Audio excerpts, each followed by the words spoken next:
here's a question. What is the most important thing to do to collect more 5-star reviews? You're not gonna like this because I'm throwing the plug, man. But the way we got 5-star reviews was ProLine. We didn't do anything different. We kept putting good roofs on. We kept doing jobs the way we've done them. We still communicated like we always have.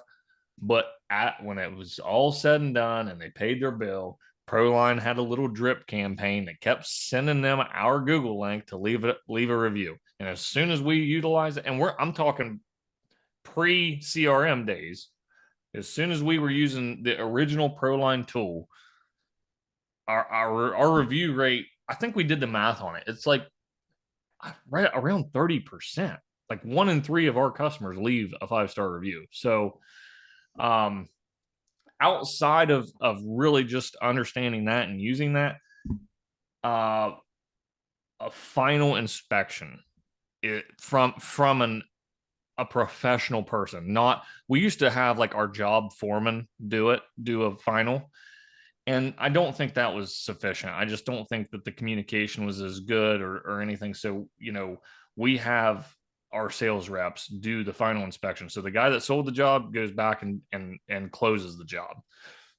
And since we started doing that, we've seen a lot higher customer satisfaction post job because they feel like that salesperson, saw it through all the way to the end. So that'd be the only other step I would say that's really, really helped us. Um, Jonah, you got anything on that? Your side of things, marketing side? Yeah, for sure. This is something Scott and I are working on now, but excuse me, the quality control inspection that we're doing at the end of each job, where we have either a PM or a sales guy or somebody out there physically examining the roof and making sure flashing's done, nails are covered up, everything's caulked, whatever. We're going to start signing off on like a checklist. And on the back of that checklist, it's a little postcard. We've got a link, a QR code that goes directly to the review page for each location we have. I think that's a great way to generate reviews. One, you're solidifying that your project's done, it's done correctly. And two, there's another piece of material in the customer's hand with your brand on it. I think it's just an easy opportunity for them to get in touch. Another huge thing, I know we've talked about it before, is the gamification of reviews. Offering incentive to your sales rep saying, hey, if you can get X amount of reviews, here's a bonus, or the person with the most reviews at the end of the year gets a whatever, a free trip or something like that. It gives the sales rep incentive to actually go and request those reviews outside of that automation. Maybe they formed a personal relationship with the customer along the way, like building that sort of trust and that relationship with the customer throughout the sales process really solidifies your relationship between the brand and the consumer, and gives them more not necessarily incentive, but gives them a reason to actually leave a review. Yeah, I like that. I think it's so important to have both, to have that request through the personal connection, and then also have the automations. Um, I think both together, the automation creates a minimum standard where like everyone's going to get asked a certain number of times, but then if you can layer on that more personal touch on like a case by case basis, it's just like it works together so well. And then one of the other things specifically with ProLine that no other platform can do is that when ProLine's automating the review requests, we're sending it from the same phone number and email that the sales rep's already been communicating through. So it makes even the automations a lot more personal as well, because it's getting the same making the same personal touch. A lot of times the homeowner may not even realize that those automations are automations.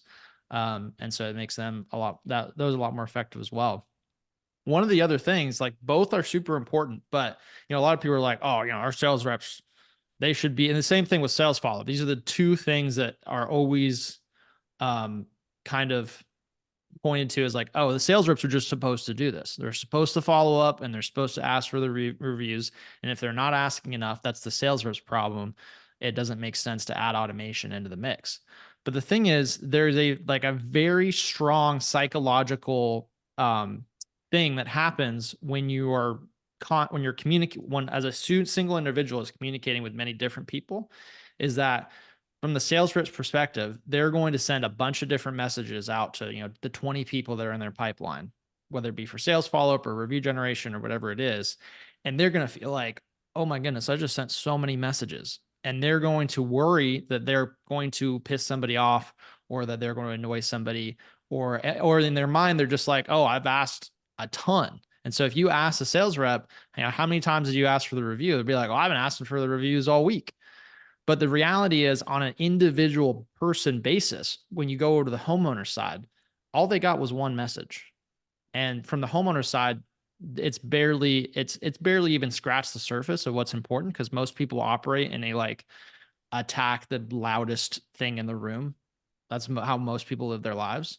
So there's this sort of visibility bias from the sales reps or your employees' perspective, and the automation can break through that and make sure that the actual frequency is being hit the way it should, because the automation system, it's not worried about whether or not it's going to annoy somebody, or it's not worried. It doesn't have those psychological kind of barriers that a human has.